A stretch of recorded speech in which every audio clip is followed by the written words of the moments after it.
এই সময়গুলোতে আমাদেরকে যে বিষয়গুলো নিয়ে আলোচনা করার প্রয়োজন সেগুলো হচ্ছে ইস্তেকামাত, দিনের উপরে ইবাদতের উপরে টিকে থাকা, এবং যে ইবাদতগুলো আমরা প্রতিনিয়ত করি সেগুলো যেন আল্লাহ কবুল করেন। এই বিষয়গুলো নিয়ে আজকের খুতবা আমি প্রস্তুত করেছিলাম, কিন্তু আমাদের দেশের মানুষের মেন্টালিটি, অজ্ঞতা, মূর্খামির কারণে সেই বক্তব্য স্থগিত করতে বাধ্য হয়েছে। কেননা নেট খুললে আপনারা যারা আছেন আপনাদের জন্য ওই বিষয়টা বেশি প্রযোজ্য ছিল যে ইবাদতের দিকে আমরা যেন অটুট থাকি বা ইবাদতের দিকে যেন মনকে ঝুঁকাই, কিন্তু এই বক্তব্য নেটে যাবে। অধিকাংশ মানুষ যে ফাত্রামিতে লিপ্ত হয়েছে তারা ইবাদতকে এখন নগণ্য করে দেখতেছে। এখন তাদের ডাক সুর ফিলিস্তিনে তারা জিহাদে যাবে, এটা হচ্ছে তাদের ডাক। তো আলহামদুলিল্লাহ, আল্লাহ সুবহানাহু ওয়া তাআলা কোনো না কোনো একটা ইস্যুর কারণে ইসলামের কোনো না কোনো একটা বিধানকে জাগিয়ে দেন। যেমন রাসূলুল্লাহ সাল্লাল্লাহু আলাইহি ওয়াসাল্লামের সিরাত আমরা অধিকাংশ মানুষ পড়ি না, কিন্তু যখনই কোনো কাফের দেশে রাসূল সাল্লাল্লাহু আলাইহি সাল্লামকে নিয়ে কটূক্তি করা হয় তখনই মুসলিমদের সেই চেতনা ফিরে আসে। তখন আবার দেখা যায় রাসূলুল্লাহ সাল্লাল্লাহু আলাইহি সাল্লামের মান সম্মান নিয়ে বক্তব্য পেশ করা হয়, তখন মানুষ এটাকে জানার চেষ্টা করে। ঠিক যেমনি মুসলিমদের উপরে কোনো না কোনো আঘাত আসে তখনই মুসলিমদের হুঁশ আসে যে আমাদেরকে প্রতিবাদে আসতে হবে। অথচ এই নেটের জগৎ ছাড়াও এই পৃথিবীতে সব সময় মুসলিমদের উপরে কোনো না কোনো দেশে কোনো না কোনো জায়গায় তারা অত্যাচারিত হয়েছে আর হচ্ছে, যেটা আল্লাহ সাত আকাশের উপর থেকে তিনি দেখতে পাচ্ছেন। আমরা তখন ঘুমিয়ে, আমরা তখন খানাদানা, আমরা তখন আমোদ প্রমোদ নিয়ে ব্যস্ত, কিন্তু আল্লাহ সুবহানাহু ওয়া তাআলা তিনি সব দেখতে পাচ্ছেন, আমরাই শুধু অন্ধ। কিন্তু যখন আল্লাহ আমাদেরকে দেখিয়ে দিলেন, এটা আলহামদুলিল্লাহ যে এখন পুরো বিশ্বের মুসলিমদের মধ্যে এতটুকু তো অন্তত সেন্স ফিরে এসেছে যে না, আমাদেরকে প্রতিবাদী হতে হবে।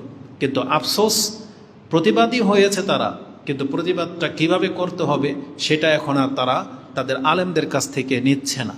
তারা তাদের নবীদের সুন্নাহ কি সেটা প্রক্ষেপ করতেছে না, কোরআন হাদিস কি বলে এটা আর দেখতেছে না। এখন প্রত্যেকেই মুজতাহিদ, প্রত্যেকে এখন মানে মুফতি, প্রত্যেকে এখন মানে মুজাহিদ, তার কিছু নাই। ওকে ধাক্কা দিলেও পড়ে যাবে, ও এখন বলতেছে যে ও জিহাদে গিয়ে ও ইহুদিদেরকে কচুকাটা করবে। তো আমরা ওইদিকে যেতে চাচ্ছি না, আপনাদের আবেগ নিয়ে আমরা খেলবো না, কারণ আমরা এই নির্বুদ্ধিতা দেখেছি যে তারা তাদের আলেমদেরকে পর্যন্ত ছুঁড়ে ফেলে দেবে যদি হক কথা বলে, তার মন মতো না হলে ছুঁড়ে ফেলে দেবে। খুতবা হয়তো সবাই শোনে না, শুরু থেকে হয়তো একটু দেখে, দেখে লাইক কমেন্ট শেয়ার করে দিয়ে স্কিপ করে। এই জন্য শুরুতে এ কথাটা বলে দিই, আজকে অধিকাংশ মানুষকে আমরা আপনাদেরকে বলতেছি, অধিকাংশ শ্রোতাদেরকে নেটে যারা থাকে তাদেরকে আমরা বলবো ও কাকে ফলো করে, কোন আলেমকে ও ফলো করে। ওর উল্লেখযোগ্য একজন আলেমের নাম ওকে বলতে হবে যে আমি ওনার সব ফতুয়াকে গ্রহণ করি বা ওনার দিক নির্দেশনা মোতাবেক আমি চলি। সেটা আহলে হাদিস বলেন আর হানাফি বলেন, যে কোনো মতবাদের লোক হোক, আপনি দেখতে পাবেন অধিকাংশ শ্রোতা অনুসারীরা ও নির্দিষ্টভাবে কোনো একজন আলেমকে ফলো করে না। কিছু ব্যক্তিদেরকে দেখা যায় যারা তাবলিগ করে, যারা চরমনের মুরিদ, যারা দেওয়ানবাগী আটরশি মাইজভান্ডারির মুরিদ, তাদেরকে দেখা যায় তাদের পীরকে অনুসরণ করতে, পীর যেভাবে বলে সেভাবে তারা চলে। কিন্তু পীরের মুরিদ যারা না, বিভিন্ন সংগঠনের লোক, যেমন কথিত যারা নিজেদেরকে আহলে হাদিস দাবি করেন কিন্তু প্রকৃত অর্থে আপনি আহলে হাদিস না, নিজেকে যে ব্যক্তি কোরআন সুন্নাহর দাবি করেন বলে আমি মুসলিম, কিন্তু আপনার নির্দিষ্ট কোনো ইমাম নাই, আপনি কোনো একজন শেখকে নির্দিষ্টভাবে আপনি ফলো করেন না, যার কথাটা আপনার ফেভারে চলে যায় তার কথাটাকে শুধু আপনি পোস্ট করেন। কিন্তু কালকে যদি উনি আপনার বিপক্ষের কোনো কথা বলে দেয় তখন আপনি তাকে মাদখালি বলে গালি দেন, যে হচ্ছে ইহুদি নাসারাদের দালাল, এ হয়ে গেছে সৌদি আরবের পাচাটা গোলাম, এ হয়ে গেছে রিয়াল খোর ডলার খোর, এইভাবে আপনি বলেন। তাহলে আমরা প্রথম মেসেজ থাকবে আপনি কাকে ফলো করেন, সে আলেমের ফতুয়া কি। সৌদি আরবে তো আলহামদুলিল্লাহ তারা কোনো না কোনো প্রত্যেক বছরই এমন বিজ্ঞ কোনো না কোনো আলেম থাকে এক যুগে যার ফতুয়াটাকে কাউন্ট করা হয়। সব মসজিদে দেখবেন ওই অমুক শেখের ফতুয়াটা পেশ করা হয়, যে অমুকের ফতুয়া এটা, বিন বাজ এটা বলেছে, ইবনে ওসাইমিন এটা বলেছে, অমুক মক্কা মদিনার ইমাম এটা বলেছে। তাদের একটা নির্দিষ্ট একটা কেন্দ্র ব্যক্তি থাকে। আমাদের বাংলাদেশে এরকম কোনো ব্যক্তি নাই কেন? কেন বলা হয় না যে অমুকের ফতোয়াটাকে আমি গ্রহণ করি? আমরা বেদাতীদের কথা বাদ দিলাম, আমরা যারা কোরআন সুন্নাহর দাবি করি, নিজেদেরকে আহলে হাদিস পরিচয় দেন কি দেন না, আপনার উল্লেখযোগ্য ইমাম কে? আহলে হাদিসের মধ্যে সবচেয়ে বড় ইমাম আপনি কাকে মনে করেন? আলেম কাকে মনে করেন? কার ফতোয়া আছে যে এই ক্ষেত্রে কিভাবে প্রতিবাদ জানাতে হবে? আপনার কাছে কি ফতোয়া আছে যে আপনি সিদ্ধান্ত নিয়ে নিচ্ছেন, আপনি এটা করে ফেলতেছেন, সেটা করে ফেলতেছেন? এই ক্ষেত্রে আপনার আকিদার ইমাম কোথায়? আকিদা নিয়ে কথা বললে যখনই আপনি একজন ভালো আলেমের একটা পোস্ট দিয়ে দেন, তার কথা উদ্ধৃতি দেন, এখানে যে মাঠে নামতে হবে ফিলিস্তিনের পক্ষে গিয়ে, ইহুদিদের বিপক্ষে গিয়ে কিভাবে আপনি প্রতিবাদ জানাবেন, সেটা আপনার আলেমের কি ফতোয়া আছে? আপনার কাছে কি দিক নির্দেশনা আছে? আপনি নিজে নিজে সিদ্ধান্ত নিয়ে নিচ্ছেন যে। তো এই জন্য আমরা বলবো, প্রথম আপনি আপনার কেন্দ্রবিন্দু ঠিক করেন, আপনার কিবলা কোনটা সেটাকে ঠিক করেন, আপনার ইমামকে সেটা ঠিক করেন, তারপরে তার জ্ঞান গর্ভ কোনো দলিল ভিত্তিক কোনো যুক্তি থাকলে আপনি সেটাকে ফলো করতে পারেন। তাও আবার সেটা অন্যের উপর আপনি চাপাই দিতে পারবেন না, কারণ যেহেতু আমাদের আহলে হাদিসদের নিজস্ব কোনো বোর্ড নাই, টিম নাই, একটা বৈঠক নাই যেখান থেকে একটা সিদ্ধান্ত আসে, তারা এখন পর্যন্ত সে প্ল্যাটফর্মে আসতে পারতেছে না। তা আমরা বক্তা হিসেবে আমি সাধারণ সেন্সে কথাটা বলেছি, কারণ এদেরও গায়ে লাগবে কথা বললে, কিন্তু এরা এখন পর্যন্ত এক হইতে পারতেছে না। উচিত ছিল তাদেরকে এক হওয়া, একটা টিম তৈরি করা, একটা ফতুয়া দেওয়া, যাতে করে তাদের অনুসারীরা সব এক পথে চলতে পারে। কিন্তু আমরা বড় শেখদেরকে যখন জিজ্ঞেস করি যে শেখ আমাদের কি করণীয়, তখন তারা একটা আক্ষেপ বা একটা দুঃখ ভরা একটা কথা পেশ করে, যে তারা বুঝতে পারে যে তারাও নিজেদেরকে অসহায় মনে করে, তারাও নিজেদেরকে হেয় মনে করতেছে, কারণ তারাও ভালো করেই জানে যে আমাদের এই শ্রোতাগুলা কাছে আসলে স্ট্যাটাসে ফেসবুকে একবার গরম করে ফেলবে, মনে হচ্ছে যে আমি তার অনুসরণ করি, কিন্তু সুবিধা মোতাবেক তার বোর্ড চেঞ্জ করে ফেলে, তার রূপ চেঞ্জ করে ফেলে। যে কোনো মাসলায় একটা ব্যক্তিকে আপনি কেন্দ্রবিন্দু বানাইতে পারতেছেন না। যদিও একটা ব্যক্তিকে কেন্দ্রবিন্দু বানানো আমরা বলি না যে একক ব্যক্তিকে আপনি ফলো করেন, কিন্তু আমাদের আহলে হাদিসদের মধ্যে এরকম 10-20 জন বিজ্ঞ ওলামা আছে, তাদের কথাগুলোতে আপনি সিমিলারিটি পাবেন, মিল পাবেন। তাহলে 20 জন কি বলেছে যে আপনাকে এই মুহূর্তে কি করা উচিত, কিন্তু আপনি নিজে নিজে সিদ্ধান্ত নিয়ে নিচ্ছেন। এটা প্রথমে বলে নিলাম। এজন্য আপনি আগে আপনার ব্যক্তি ঠিক করেন যে কার ফতোয়া মোতাবেক আপনি চলেন। আমরা বড় ব্যক্তিদের ফতোয়ার অপেক্ষায় থাকি, তাদের দিক নির্দেশনা মোতাবেক চলার চেষ্টা করি। জাতি আমাদেরকে গালি দেয়, দালাল বলুক না কি বলুক, এগুলো নিয়ে আমরা পরোয়া করি না, কারণ আমাদের মানহাজকে আমাদের ঠিক রাখতে হবে। আমরা যাদের কথা মোতাবেক চলি তাদের কথার দিকে তাকিয়ে থাকতে হবে। দিক নির্দেশনা ওদিক থেকে আসলে ওটা মেনে নেওয়াটা আপনার জন্য কল্যাণকর। আজকে হাদিসের মধ্যে সেই কথাটা থাকবে, আমি আমার ওপিনিয়নটা আপনার কাছে পেশ করে নিলাম। তো আজকের খুতবায় আমি আর ওই ইবাদতের কবুল হওয়া না হওয়া নিয়ে বলবো না। আজকে এই কিয়ামতের শেষ জামানার কিছুটা ইঙ্গিত দিই, কারণ রমজান আসার আগে আমাদের একটা বিষয় ছিল কিয়ামতের আলামতগুলো নিয়ে। ওই বক্তব্যগুলোতে প্রায় 10টা বক্তব্য আমার হয়ে গেছে। তার মধ্যে একটা আলামত হলো ফিতনা ছড়িয়ে পড়া। পৃথিবীতে কিয়ামতের আলামত হলো কিয়ামতের আগে পৃথিবীতে ব্যাপক ফিতনা দেখা দেবে। কতটা বিপর্যয় দেখা দেবে? এই ফিতনা হচ্ছে মুসলিমদের উপরে বিপর্যয়, মুসলিমদের উপরে বিপদ আপদ, মুসলিমদের উপরে নির্যাতন করা হবে, মুসলিমদেরকে হত্যা করা হবে। এই মর্মে যে হাদিস রয়েছে, রাসূলুল্লাহ সাল্লাল্লাহু আলাইহি ওয়াসাল্লাম তিনি বলেন, মানুষ হয়তো বুঝতে পারতেছে না পরিস্থিতিটা কতটা খারাপের দিকে যাবে, তবে একটু ইঙ্গিত, একটা উদাহরণ, একটা এক্সাম্পল রাসূল দিয়েছেন। সেটা কি? আবু হুরায়রা রাদিয়াল্লাহু তাআলা আনহু তিনি বলেন, আনি নবী সাল্লাল্লাহু আলাইহি ওয়াসাল্লাম ক্বালা লা তাকুমুস সাআতু হাত্তা ইয়ামুররু রাজুলু বিকবরি রাজুল ওয়া ইয়াকুল, কিয়ামত ততক্ষণ পর্যন্ত কায়েম হবে না এই পৃথিবীতে এমনও মুসলিম আছে যারা দিনের উপরে টিকে থাকতে চায়, তার উপরে এমন মুসিবত আসবে, তার রাষ্ট্রে, তার দেশে, তার সমাজে এমন বিপর্যয় দেখা দেবে, সে নিজেকে মুর্দা হওয়া পছন্দ করবে। সে তার কোনো আত্মীয় স্বজন রিলেটেড কোনো বন্ধু বান্ধব তার মুসলিম ভাইয়ের কবরের পাশে গিয়ে জিয়ারত করতে গিয়ে সেই কথা বলবে, ইয়া লাইতানি মাকানাহু, হায় আমার দুর্ভোগ, আজকে যদি আমি এর জায়গায় হইতাম। যেমন উদাহরণ নিয়ে নেন, আমাদের কয়েকজন শেখ ইতিপূর্বে মারা গেছে এই গত কয়েক বছরের মধ্যে। তাদের মধ্যে ধরে নেন বাংলাদেশের যারা গণ্যমান্য ব্যক্তি, তাদের মধ্যে হচ্ছে দেলোয়ার হোসেন সাইদি রাহেমাহুল্লাহ, তারপরে আব্দুল আল কাফি, তারপরে শাহাদাত খান ফয়সাল, যাদেরকে আমরা চিনি। এরকম আরও অনেক আলেমরা মারা গেছে। আমরা যারা বেঁচে আছি এই পরিস্থিতি এখন ওই দিকে আসতেছে যে আমরা হয়তো তাদের কবর জিয়ারত করতে গেলে এই কথাটাই বলবো যে আপনি মরে গিয়ে তো বেঁচে গেছেন, আপনি যদি দেখতেন এখন দুনিয়ার পরিস্থিতি কত মারাত্মক খারাপের দিকে যাচ্ছে।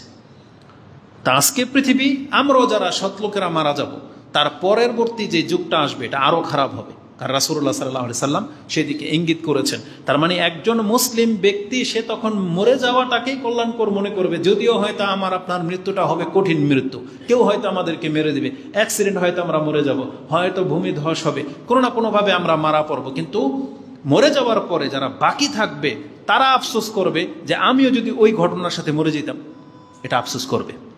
তো মারাত্মক কিছু হতে যাচ্ছে না। রাসূল সাল্লাল্লাহু আলাইহি ওয়াসাল্লাম এই ভাষা ব্যক্ত করতেন না যে আমরুর রাজুলু বিকবরির রাজুল, একজন মৃত ব্যক্তির কবরের পাশ দিয়ে যখন সে যাবে তার পেরেশানিটা এতটা গভীর মনে হবে যে হায়, আমি যদি ওর মতো মৃত ব্যক্তি হইতাম তাহলে হয়তো ভালো ছিল। তার মানে এখানে দুইটা জিনিস, এক, আত্মহত্যা করা যে জায়েজ নাই, কারণ যদি আত্মহত্যা করা যায় তো রাসূল বলে দিত যে এক ব্যক্তি আত্মহত্যা করে ফেলবে, কিন্তু যেহেতু আমরা আত্মহত্যা করতে পারবো না, কিন্তু আমরা মৃত্যুটাকে পছন্দ করতাম যে মরে গেলেই হয়তো বেঁচে যাইতাম। এটা আপনি বুখারী এবং মুসলিমে পেয়ে যাবেন। বুখারীতে কিতাবুল ফিতনার মধ্যে ৭১১১৫, মুসলিমে হাদিসটি আপনি এটাও কিতাবুল আল ফিতানের মধ্যে পেয়ে যাবেন ৭১৩৭। তো বিপর্যয় এত পরিস্থিতির দিকে যাবে যে পৃথিবীতে মানুষ খারাপের সংখ্যা বেড়ে যাবে। আমি শুধু উদ্ধৃতি দিব না, কয়েকটা হাদিস বলতে হবে, এজন্য দ্রুত আমি সেদিকে চলে যাই।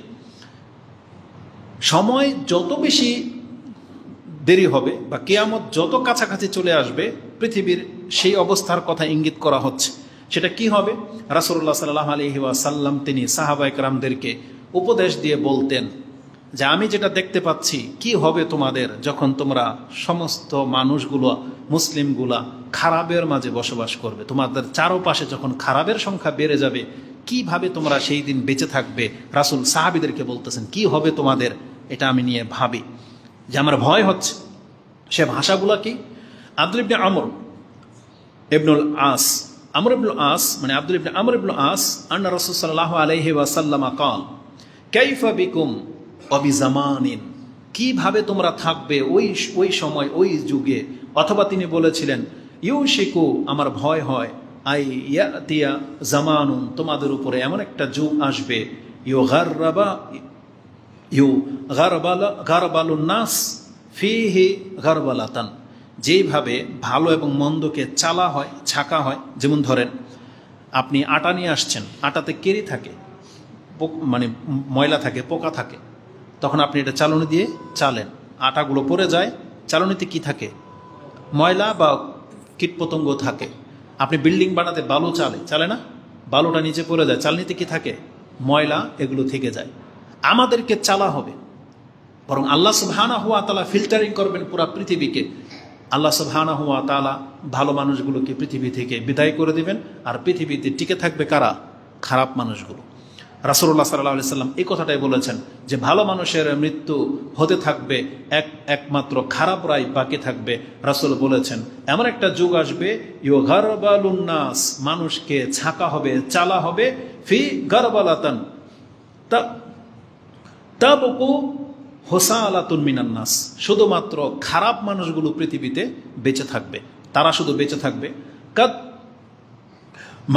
মারিজাত উহুদুহুম ওয়া আমানাতুহুম, যারা তোমার সাথে ওয়াদাকে ভঙ্গ করবে, তোমার আমানতকে নষ্ট করবে।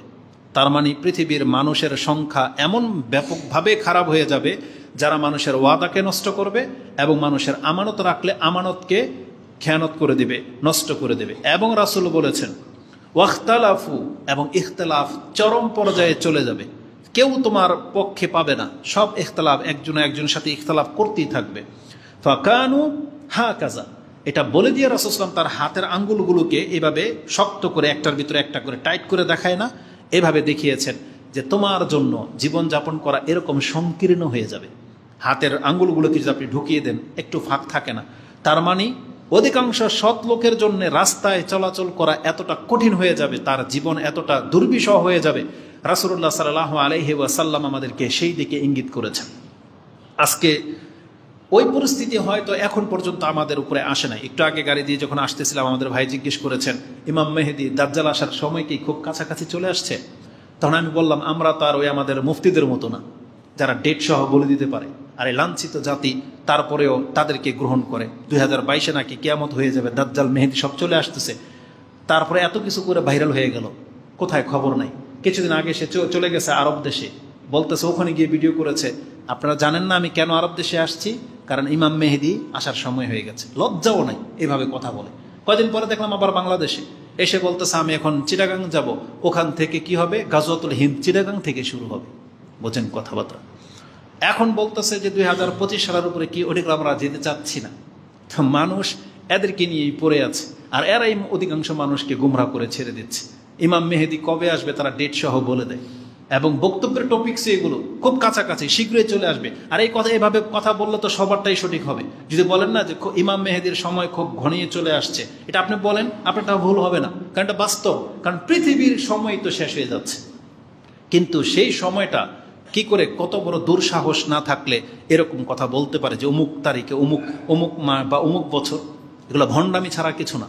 তো কথা হচ্ছে যে ইমাম মেহেদী যখন আসবে বা দাজ্জালের যে সময়টা হবে, আপনি অন্যান্য হাদিসগুলোর ভাষা কেন ভুলে যান, একটা জিনিসকে কেন শুধু ফোকাস করেন?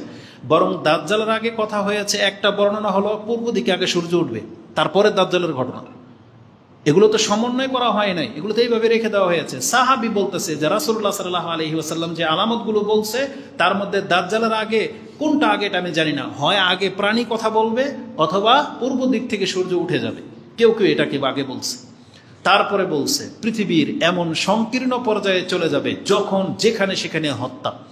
কিন্তু আজকে বাংলাদেশে হত্যা হয়, কিন্তু এই যে আপনি মসজিদের মধ্যে নামাজের জন্য উপস্থিত হয়ে গেছেন, সারা রাত ধরে তাহাজ্জুদ পড়তে পারবেন, সফর করতে পারবেন, কেউ বাধা দিবে আপনাকে?